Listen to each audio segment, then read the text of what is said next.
Hi friends, welcome to my channel. So ఈరోజు మనం హిస్టరీలో కొన్ని ఇంపార్టెంట్ బిట్స్ చూద్దాం. అయితే ఆర్ఆర్బీ ఎన్టీపీసీ ప్రీవియస్ పేపర్స్లో అవి. సో ఫస్ట్ వన్ వచ్చేసరికి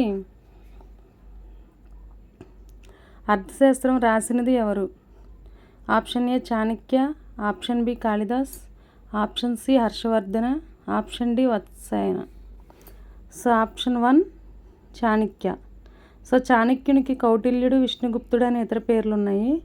అలాగే మౌర్య సామ్రాజ్యంలోని మొట్టమొదటి పాలకుడైన చంద్రగుప్తుని ఆస్థానంలో ప్రధాన సలహాదారుడిగా పనిచేశాడు.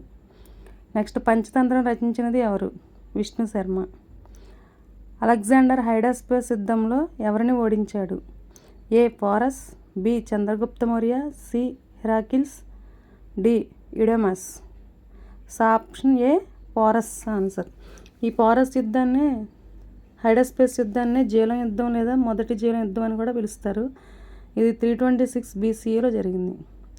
నెక్స్ట్ రామచరిత మానస్ అనేది ఏ భాషలో రాసిన పురాణ పద్యం? ఏ సంతాలి, బి ముండా, సి అవధి, డి సంస్కృతం. ఆన్సర్ వచ్చేసరికి సి అవధి. ఇది 16వ శతాబ్దంలో భక్తకవి తులసీదాస్ రచించాడు రామచరిత మానస్ని అవధి భాషలో. నెక్స్ట్ గౌతమ బుద్ధుడు ఏ స్మారక చిహ్నం నుండి తన బౌద్ధమత జ్ఞానాన్ని ప్రపంచానికి ప్రచారం చేశాడు? ఏ హుమాయూన్ సమాధి, బి సార్నాథ్ స్తూపం, C Qutub Minar, D Red Fort complex.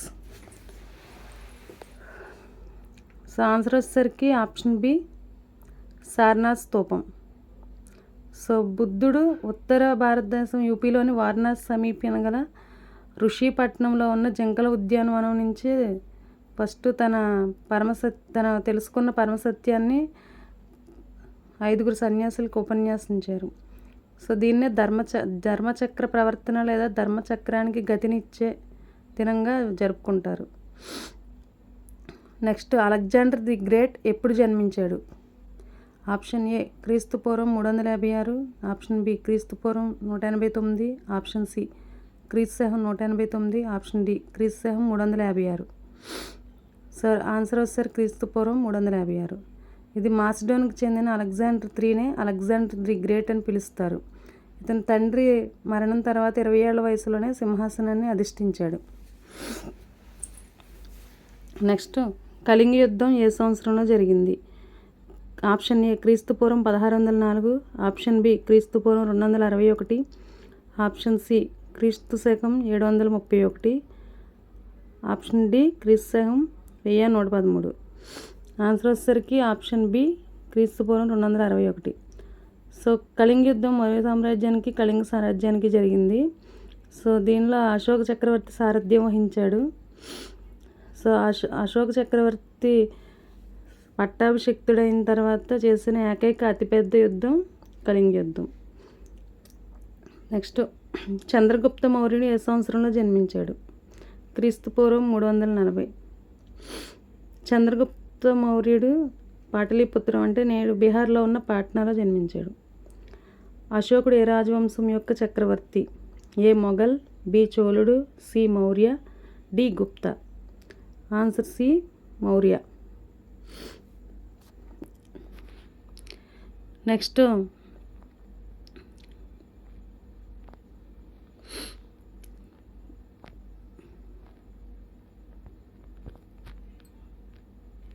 మహాబలిపురంలోని స్మారక కట్టడాలను ఎవరు నిర్మించారు? ఏ చోళరాజులు, బి పల్లవరాజులు, సి చెరరాజులు, డి చాళుక్యరాజులు. సో ఆన్సర్ వచ్చేసరికి బి పల్లవరాజులు. సో ఇది పల్లవ రాజుల్లో నరసింహవర్మను తర్వాత అతని వారసులు మహాబలిపురంలోని స్మారక కట్టడాలను అభివృద్ధి చేశారు. నెక్స్ట్ బింబిసారుడు ఏ వంశానికి రాజు? A Haryanka, B Maurya, C Shunga, D Nanda. Answer వచ్చేసరికి ఆప్షన్ ఏ హర్యాంక. బింబిసారుడు అనేవాడు హర్యాంక వంశానికి చెందినవాడు. బింబిసార మగధ సామ్రాజ్యానికి రాజు మరియు హర్యాంక రాజవంశానికి చెందినవాడు.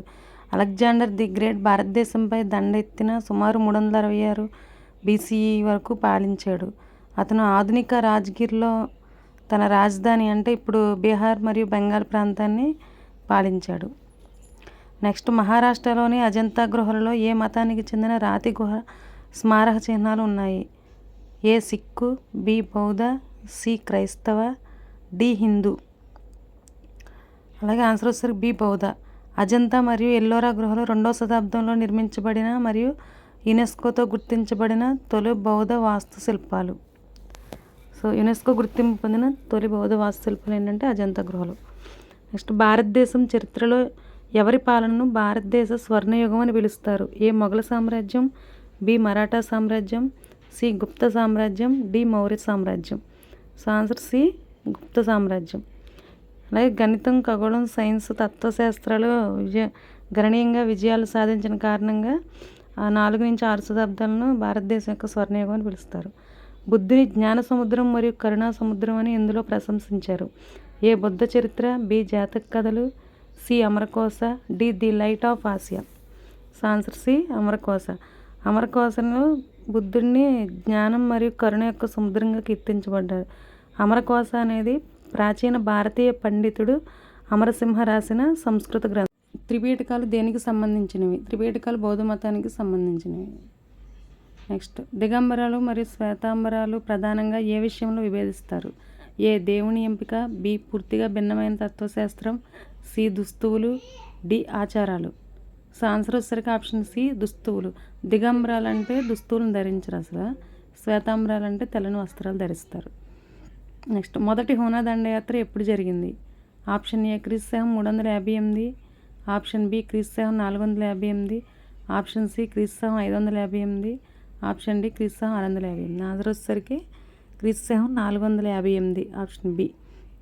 చంద్రగుప్తుడు ఏ రాజవంశం యొక్క పాలకుడు? మౌర్య రాజవంశం యొక్క పాలకుడు. అలాగే ఆయన తల్లి మొరా పేరు మీదుగా మౌర్య సామ్రాజ్యాన్ని స్థాపించాడు. ఈయన 340. అజాతశత్రువు ఎవరి కుమారుడు? A Brahmadatta, B Bindusara, C Bimbisara, D Chetaka. So Bimbisara కుమారుడు. అజాతశత్రువు బింబిసార కుమారుడు. అలాగే మగధ రాజ్యాన్ని బలవంతంగా స్వాధీనం చేసుకున్నాడు. తన తండ్రిని చెరసాల్లో ఉంచాడు. నెక్స్ట్ కళింగ యుద్ధం తర్వాత అశోకుడు ఏ మతంలోకి మారాడు? ఏ జైన, బి బౌద్ధ, సి క్రైస్తవ, డి జుడాయిజం. సో కళింగ యుద్ధం తర్వాత అశోకుడు బౌద్ధ మతంలోకి మారాడు. నెక్స్ట్ చంద్రగుప్త మౌర్యుడు ఏ మతాన్ని అనుసరించేవాడు? A Sikh, B Jain, C బౌద్ధ, డి యూదు. సో ఆప్షన్ వస్తారు బి జైన మతం. నెక్స్ట్ చాణక్య ఎవరి యొక్క ప్రధాన సలహాదారుడు? A Babur, B Chandragupta Maurya, C Akbar, D Kautilya. So option B Chandragupta Maurya. అలాగే చాణక్యుడికి కౌటిల్యుడు, విష్ణుగుప్తుడు అనే పేర్లు ఉన్నాయి. గాంధార శిల్పాలలో బుద్ధుడు తన మొట్టమొదటి ఉపన్యాసం చెప్పినట్లుగా చిత్రీకరించబడిన ముద్ర లేదా సంజ్ఞ యొక్క పేరు ఏమిటి?